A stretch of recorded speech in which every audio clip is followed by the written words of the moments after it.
মাকসুদা, মাকসুদা বেগম। জন্মের পর থেকেই ঢাকায়। দেশের আমার যেমন ধরেন ক্লাস 6 এ থাকতে রচনা আসছিল নিজের অ্যাড্রেসের, কিন্তু আমি আমার নিজের অ্যাড্রেস দিতে পারিনি।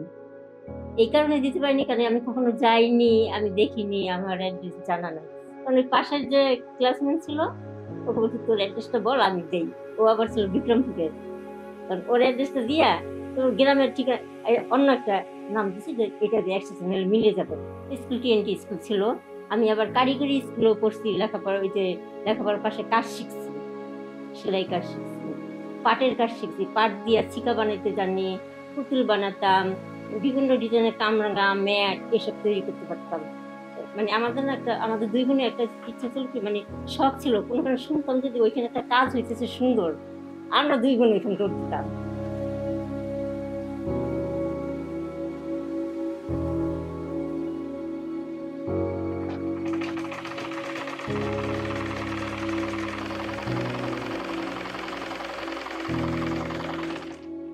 ওই সুই সুতার কাজ হইতেছে এখানে একটা নতুন ডিজাইন, যেমন একবার আমরা আমার ছোট বোনটা যে সময় ক্লাস 8 মনে হয়, ওই সময় মনে হয় যে নতুন বেরিয়েছিল গুজরাটি কাজ। হুম, আমরা শুনে দুই বহিনে সুই সুতা নিয়ে একজন কাছে দৌড় দিছি। উনি করতেছে, উনি কিন্তু আমাদের শিখাবে না। ওরা ঘর মুছা দিছি, ওরা বিছনা ঝাড়ু দিয়ে দিছি, ওনার আলনাটা গুছা দিছি, তারপরে আপা আপনি করেন আমরা দেখি। এইভাবে আমরা কাজ শিখছি বুঝছেন। এখনকার বলো কিন্তু এটা করে না, কাজ শিখতে দৌড়ায় না, আমার গুলো এসব করতে চায় না।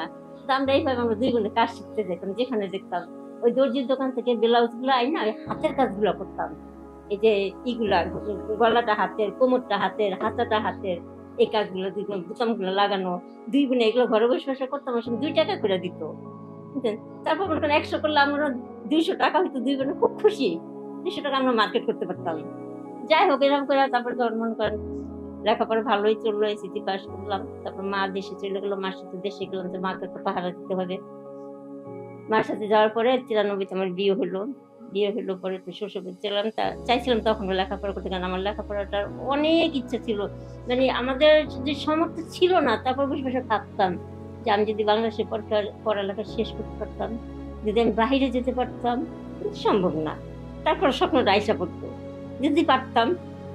যাই হোক এরকম করে তারপর তো বিয়ে হয়ে গেল। বিয়ে হয়ে গেল পরে এমন একটা সংসার করলাম, তাদের ভিতরে লেখাপড়া কি জিনিস তারা এসবটা মূল্যায়ন করে না। আরবি বলেন, বাংলা বলেন, নামাজ কালাম বলেন, এইসব কিছু না বলে আমার ভাইকে ছিল হয়ে গেছে। যেগুলি তো আল্লাহ লেখা রাখছে, আমার তো করাচ্ছে না। এর আগে আমার ভাইও অনেক দেখছে, অনেক জায়গায় দিয়েছিও, দিতে চাইছিল। আমার ভাইয়ের ওই সময় চাকরিটা হয়ে গেছে সরকারি, আমার অনেক কিছু দিয়েছিও, দিতে চাইছিল, কিন্তু আমার ভাগ্য এখানে ছিল। দেশে কিছু খালাতো ভাইরা এই ইচ্ছা করে, আমাদের দেশ বলে রায়বাড়ি আর ঘটকালি, ওই খালাতো ভাই ঘটকালি করে এখানে বিয়েটা দিল।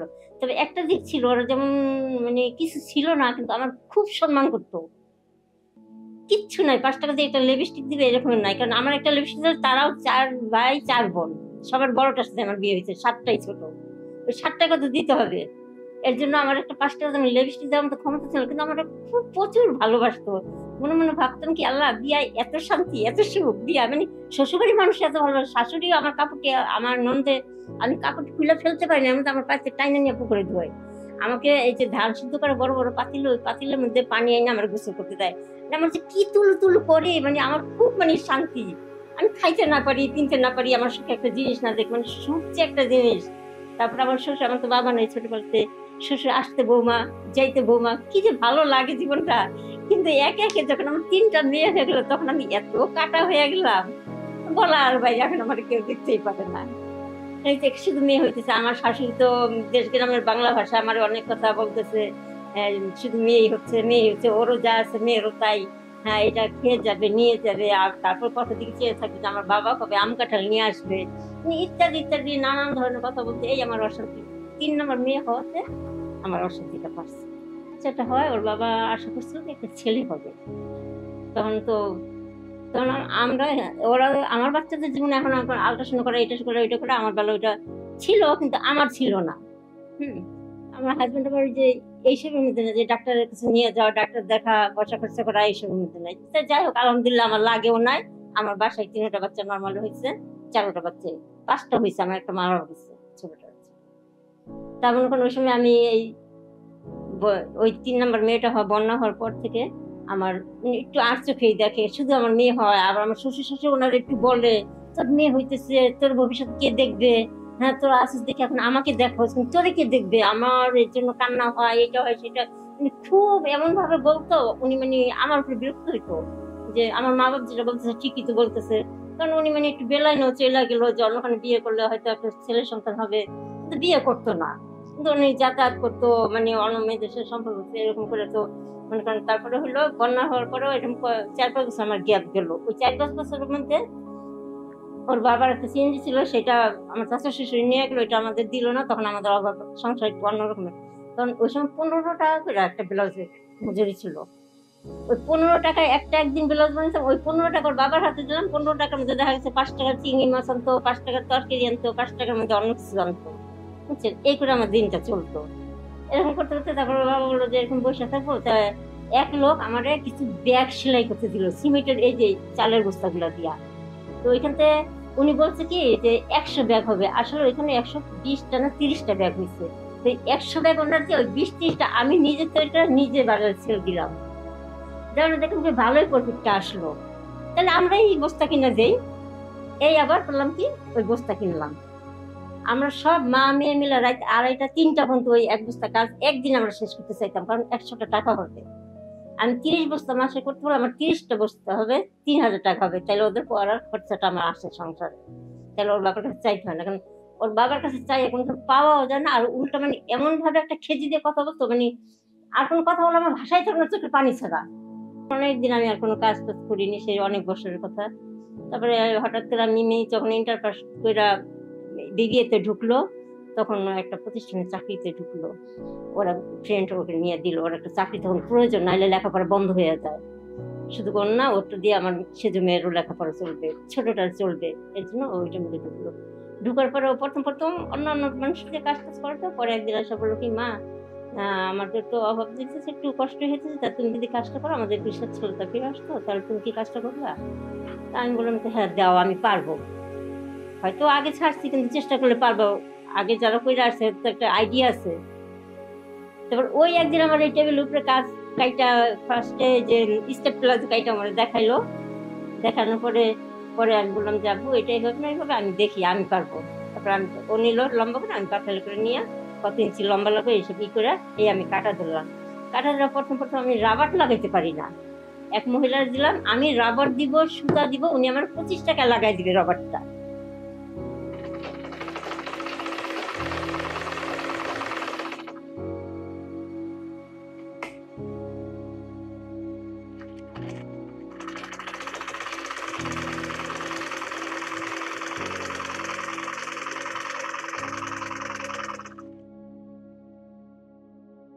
সাততলা একটা ভাবি ছিল, ওনাদের আবার সুবাস্তিতে দোকান ছিল। তো উনি এসে বলে কি, ভাবি আপনি চেষ্টা করেন। চেষ্টা করেও পারি না, ওভারলোক করা লাগে। ওভারলোক কোথায় করবো, কিছুই আমি বুঝি না। তারপর ওই মহিলার দিলাম ওভারলোক করতে, উনি ওভারলোকে 15 টাকা করে। তাহলে তো টাকা সব ওইদিকেই যাইতেছে, সুতা সুতা সবই আমার। তারপরে এরকম করতে অনেকদিন করাইলাম ওনার দিয়া। আর একটা প্যান করতে আমার 7 দিন লাগতেছে, আমি পারি না। এই মানে ধরারই ভাঁজ বুঝি না, ধরবো এইভাবে এইভাবে সমান সমান হইলে এটা উল্টা হবে, কিন্তু এক পাট সুতা এক পাট উল্টা হইয়াই যায়। এখন একটা কুলি করি করি এরকম করতে করতে ইনশাল্লাহ এখন এমন পর্যায়ে আমি আছি যে আমি একদিনে 7টা করতে পারি। তখন একটা করতে আমার 7 দিন লাগছে, এখন আমি একদিনে 7টা করতে পারি। ওই যে মিমির প্রতিষ্ঠান থেকে মনে করেন ও যে যেখানে কাজ করতেছে, ওইখান থেকে যে আমি যে এই আমার কাজটা দিছে, এটা আমার একটা অনেক বড় হেল্প। এই পয়সাটা আমার সংসারের অনেক প্রয়োজন ছিল, আমার সংসারে লাগে। আমি একটা সাপোর্ট ওদের, ওরা তো চাকরি করে, কিন্তু ওদের এটা আমার একটা সাপোর্ট। ধরেন আমি মাসে 10,000 টাকা ইনকাম করি এই বাজারে বা এরকম একটা সংসারে। হ্যাঁ, আমার এই 10,000 টাকা ওদের জন্য অনেক কিছু। আর ওদের তো মনে করেন হিসাবে পয়সা, আর আমার তো জানি ওটা মনে করেন আউট। আমার তো এটা করার কথা ছিল, কিন্তু এখন করি। এখন যদি মনে করেন এই প্রতিষ্ঠানটা থাকে, আরো যদি বড় হয়, তাহলে ওনারও যদি বড় হয়, তাহলে আমিও কিন্তু এদিকে বড় করতে পারি। এইভাবে যে আজকে আমি 7টা করি, কালকে যদি ওনারা বলে যে আপনার প্রতিদিন 10টা 20টা করতে হবে, নিশ্চয়ই আমার একজন লোকের দরকার। তো আমি একজন লোক নিতে পারি, একজনকে আনতে পারি, আনলে তারও কিন্তু একটা কর্মস্থল হইলো। এমন আছে ভবিষ্যতে মিমি আমাকে বলছিল এক সময়, মা আমি 20টা মহিলা নিয়ে কাজ করবো, এই কাজটাই বাড়াবো। এরকম যদি ও করে, আর ওর পাশে যে আমি থাকি, ও যদি আমার পাশে থাকে, তাহলে মনে করেন মা মেয়ে মিলে যদি এরকম 20টা কেন মহিলা, আমরা কিন্তু 50টা মহিলা নিয়ে আমরা কাজ করতে পারবো। এইটা চেষ্টা করবেন মেয়েদেরকে মানুষ করতে, মানুষের মতো মানুষ করতে। আধা গাঙ্গে সাঁতার দিয়া কখনো ছাইড়া দিবেন না। মা ভিক্ষা করুক, মেয়েটা যেন মানুষ হয়। তবে ওই মেয়েটা আপনারা একসঙ্গে দেখবে যে আমার মা ভিক্ষা করে কষ্ট করে, হ্যাঁ যদি মানুষের জাত হয় মেয়েটা, এটাও ঠিক। হ্যাঁ, তাইলে মানুষের মতো মানুষ করেন, দেখবেন এই মেয়ে আপনার স্বামী বলেন, বাপ বলেন, ভাই বলেন, বা 5টা ছেলে বলেন, তার চেয়ে তো ওই একা মেয়ে যথেষ্ট। আর লাগে না। আমি তার প্রমাণ। আমার 4-5টা মেয়ে হয়েছে, আমার যেসব কথা আমার বলছে শ্বশুর বাড়িতে আমার হাজবেন্ডে, আর যেসব স্মৃতি আমার চোখে দেখতে হইতেছে যে কি করতেছে আমার হাজবেন্ড, অন্য মেয়েদের বিয়ে করতে যায়, মানে নানানটা কি বলবো, এইসব বলার ভাষা না। ওইসব দেখে আমার থাকতে হয়েছে কেন, আমার 4টা মেয়ে। তখনও আমি মনে মনে আমি প্রতিজ্ঞা করছি যে আমার মেয়েগুলো মানুষ হোক, শুধু আমি মানুষ করবো। তা আমার মা সবসময় মার সাথে কান্নাকাটি করে মা বলতো যে বাবা আমি দোয়া করে যাই তোমার মেয়েরা মানুষ পার, তোমার একসময় শান্তি হবে। এখন যদিও তোমার অশান্তি আছে, তোমার শান্তি হবে ইনশাল্লাহ। আমার এখন অনেক অনেক অনেক শান্তি, এত শান্তি লাগে না।